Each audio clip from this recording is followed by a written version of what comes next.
So at Ram Trucks, 2013 is the year of the farmer, and that all started with the Super Bowl spot, So God Made a Farmer, that we ran obviously during the Super Bowl. And the planning for that started with an intent to reach out to the ag community, but not in the typical way of just saying, here's our truck, here's what it does, but more to make an emotional connection and to really reach people at an emotional level so that then they would consider our trucks. And I think we were able to accomplish that by using Paul Harvey, by using the emotion that he built into his speech, and to back that up with some pretty vivid photographs of farm life today.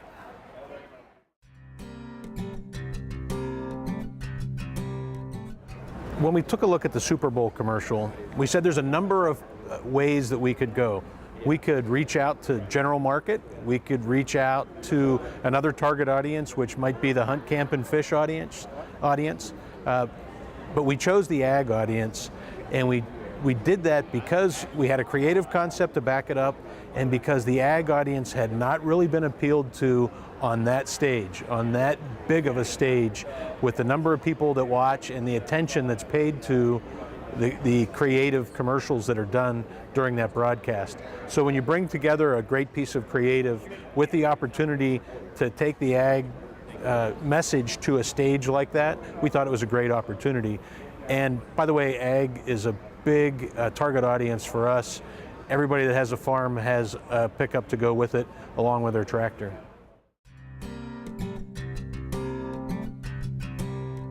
So a part of our strategy with the ag market is to use key partners and an emotional outreach to reach the ag consumer. So our key partners that we use are Case IH. They're a corporate partner of ours, and so we use them in our location-based marketing. They were a partner of ours for the commercial, and we also partnered with the FFA. And our intent was to be able to make a charitable donation to the FFA based on number of YouTube views that we had. And our goal was to get to 10 million views sometime before the fall FFA convention, and that would result in a $1 million contribution to the FFA. What happened was we got to 10 million views in 5 days. It was unprecedented in the amount of views that we got in a short period of time, and that was really reflective of the emotional impact that the spot had for people. And what we've seen after that is we've actually heard from people that said, I've driven a competitive product all my life, but I would consider switching now. You'll be on my shopping list for my next truck, or I went out and bought one already. It's really made an impact that went above and beyond what we could have expected. So there's two aspects that you really have to communicate to consumers when you put a message out there, and that's the emotional side and the rational side. In the pickup market, it's a lot of times very tough to get the rational side communicated. Pickup truck buyers are so loyal that they actually ignore the message from the competitors. So if I made a commercial that just talked about horsepower, torque, trailer towing capacity, and ran it on the Super Bowl, I wouldn't get a lot of response. And the Chevy and Ford owners, frankly, probably wouldn't hear it. It's selective attention.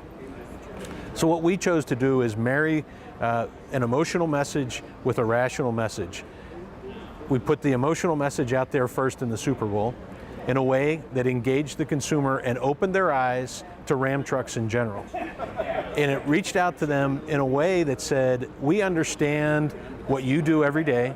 We understand the life that you live. It's not a job, it's not a passion, it's a lifestyle. And it really cut through to them. Now I can follow it up with rational messages later on so that they'll see, I'll consider a Ram truck, and now I'll listen to what their horsepower and torque is. I like Ram for what they did for the ag community, so I care about what their towing capacity is. And that's really the chicken and the egg approach that we took with the emotional and rational part of our message.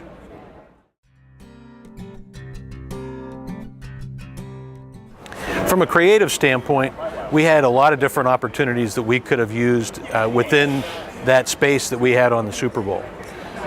The issue is almost everyone is playing a one-upsmanship in terms of sound, video effects, and overall commotion almost during the Super Bowl. things are blowing up, people are going to space, babies are flying off into space. And we actually took the opposite approach to try to stand out. So what you would notice in our spot is that there was almost a stillness to begin with. And we stayed away from motion photography and went with still photography, capturing some very poignant images. A picture's worth 1,000 words, and every one of those pictures told a story about the people that were in it. And it wasn't distracting by the motion that was going on. And it was a very simple visual and auditory message, Paul Harvey's voice and still images that rotated through on the screen, and it really stood out amongst the other commercials from purely a creative aspect during the Super Bowl.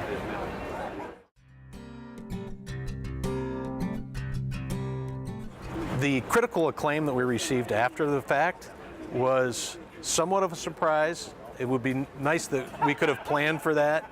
But the reality is, for us to be the #1 rated automotive commercial with the type of message that we had, and frankly our truck only lived in the last couple seconds of the commercial, it was a great surprise to us. And it's really paid off afterwards as well, because the discussion of the spot itself continues, and the fact that we won the award furthered that conversation. And I think it actually helped the ag community, because an ag spot won that level of award.